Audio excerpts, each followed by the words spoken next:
Experience action. Let's stop just talking about customer experience, employee experience, and the experience of leaders. Let's turn ideas into action.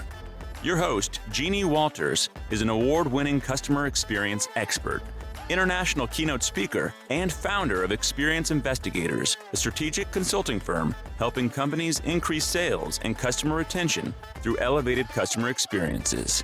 Ready, set, action. 1, 2, 3, 4. Hello, customer experience change agents. It is time for another episode of Experience Action, the podcast where I, Jeannie Walters, answer your questions whenever you leave me a voicemail. So let's listen in now. Hi, Jeannie. This is Kia from the Experience Investigators team. This question came to us from a participant at one of our recent webinars. Once you have buy-in, how do you promote and motivate CX getting to the rest of the organization? We have a cross-functional team, but they don't always go back and share the information with their teams. What can we do to improve this communication? Communication in customer experience is so incredibly important. We literally cannot emphasize it enough. You know, when I work with clients all over, one of the things I hear is frustration because sometimes customer experience is treated as a project or a program or something to check off the list. But really, customer experience is about who we are, how we show up, and what we actually do for our customers. Not the products and services that we sell, but what happens to their lives, their businesses, their roles because of the products and services and the actual experience we give them along the journey as a customer with our brand. So I love the awareness of this question because many of us are in the situation as customer experience leaders where we might have a slightly ragtag team of leaders who want to contribute, who believe they understand, who are eager to be part of something called customer experience. But then when we ask them to bring back specific instructions or ideas or feedback loops to their separate teams, sometimes that just falls to the end of the to-do list. So what can we do? Well, first of all, if you have a cross-functional team, consider yourself lucky because not everybody does. But if you have that cross-functional buy-in, make sure that you are effectively managing that team and the meetings that you have with them in a way that drives progress forward. I see a lot of organizations who have what they call customer experience councils or teams, and they get together and they basically look over the numbers of customer feedback and they say, hey, Joe, your engineering team should really look at this thing from a customer and this complaint and this number and let us know what you're going to do about that.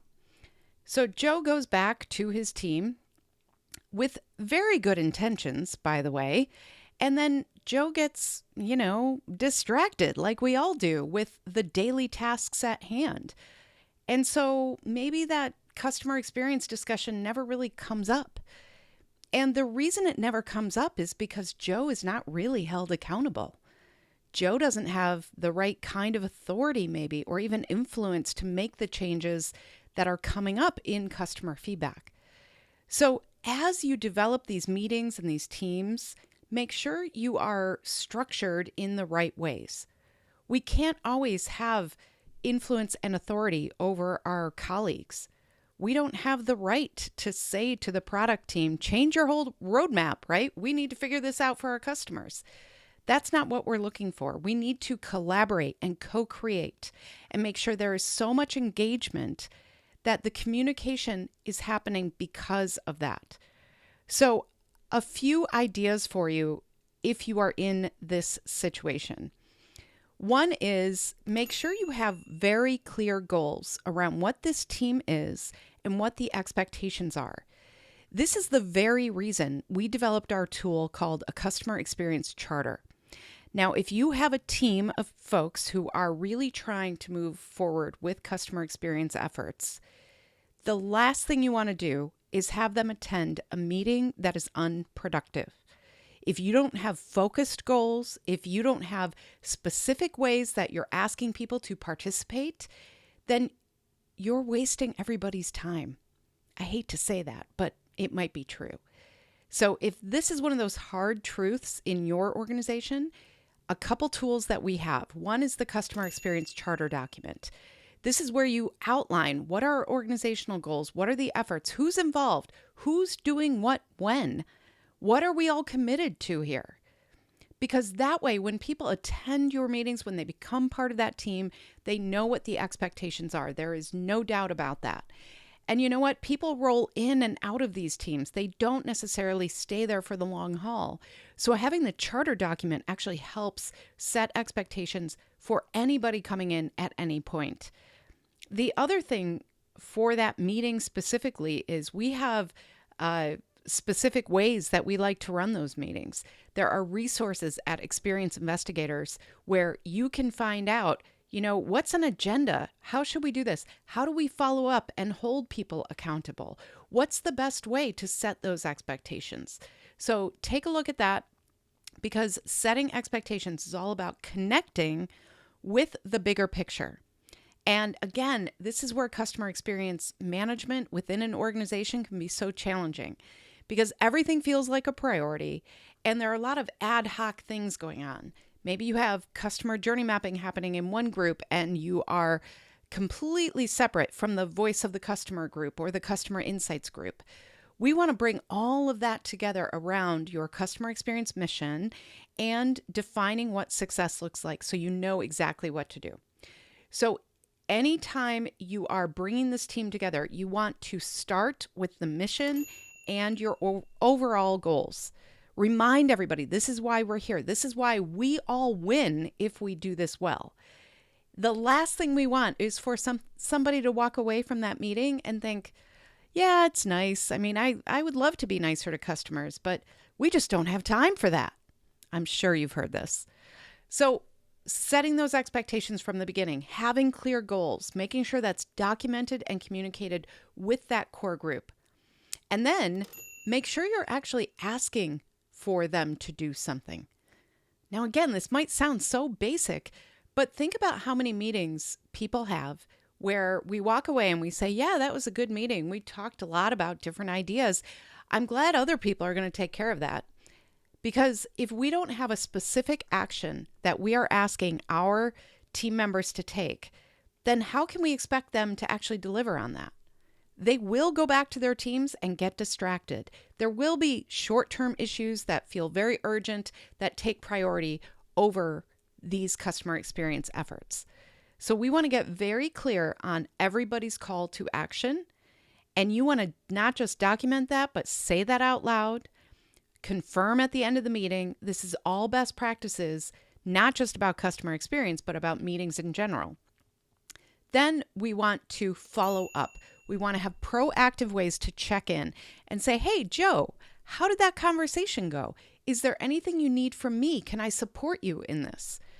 Joe might say, oh gosh, I totally forgot. We haven't gotten there yet. You then can be prepared.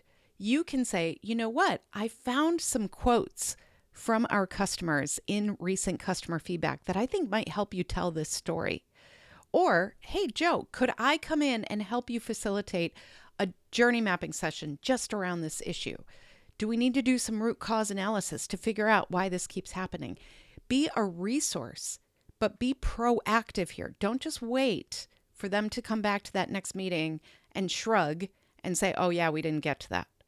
We need to empower and engage and make sure that we are providing the right resources, support, tools, whatever we need so that that leader is successful. And that's the focus. If we are only communicating about bad news and we are only communicating in a way that is punitive, meaning that we go to these different department heads and we say, thanks for being at this meeting. You know, customers are really complaining about this thing. You better fix that. They're going to start running down the hallway when they see us. So communication is really about this idea of let's set the right expectations. Let's make sure we are asking specifically for action, not just assuming, that we are following up, and that we are recognizing and rewarding the people who do this well. So if you have one of those leaders who takes that call to action and really moves forward with their team, then when they bring that information back, you want to celebrate that. You want to show the rest of the organization and the rest of the team what can happen when we work together in this way on behalf of our customers. We all win. Our organizational results go up. We want to celebrate the leader who is doing so well. Give them some of that public recognition. And then at the end of the day, we need to make sure that we are never, ever wasting people's time. And unfortunately, I have heard this feedback from different leaders. They say, yeah, I know, I go to these meetings, I'm part of this team, I'm going to stop going. It's not worth my time. That's because they don't understand how these efforts are connected to the bigger organizational goals. They don't see a way that they personally will be rewarded for this, and they don't feel confident about what they're being asked to do. So anytime we are communicating, we really need to be very clear about the goals, the actions, the results, and the recognition. We also, of course, can lean into some of the ways that we work today. Do you have collaborative channels that might help? Things like Slack or Teams, where you can have a conversation about everything going on in CX and give people that real-time support that sometimes they're looking for. They can also get inspired by what other team members are doing with the information. And then if you're still struggling getting people to really bring this back and do things with it, ask people to be a communication champion.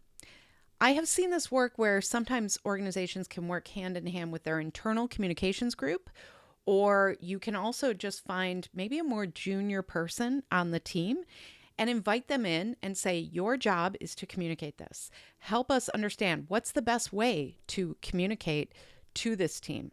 You know, one of the things that is challenging is that if you have an engineering team, that might be a very different set of needs around communication than a marketing team or a social media team. It's just different people with different skill sets. We need to meet them where they are. And if you're looking for, oh my gosh, where do we start with this? Use the tools in your toolkit. Do a little journey map about what should this look like.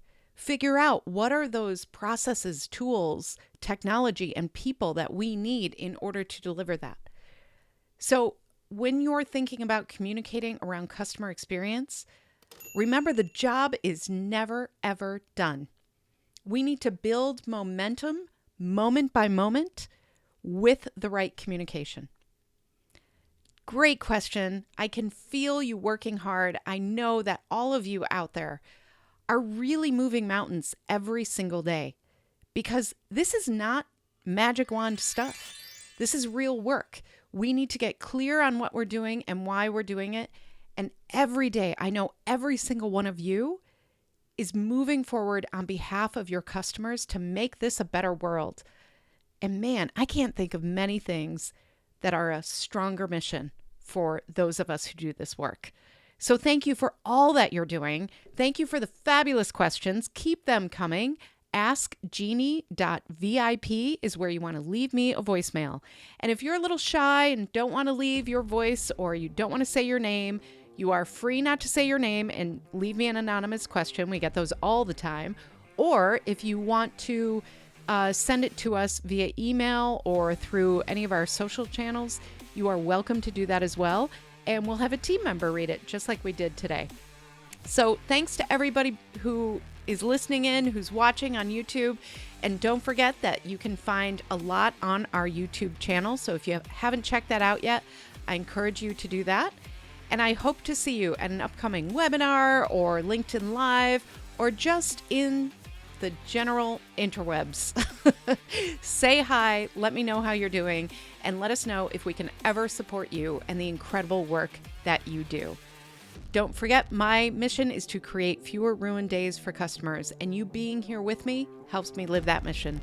So thank you so much, and I'll see you next time. To learn more about our strategic approach to experience, check out free resources at experienceinvestigators.com, where you can sign up for our newsletter, our Year of CX program, and more. And please follow me, Jeannie Walters, on LinkedIn.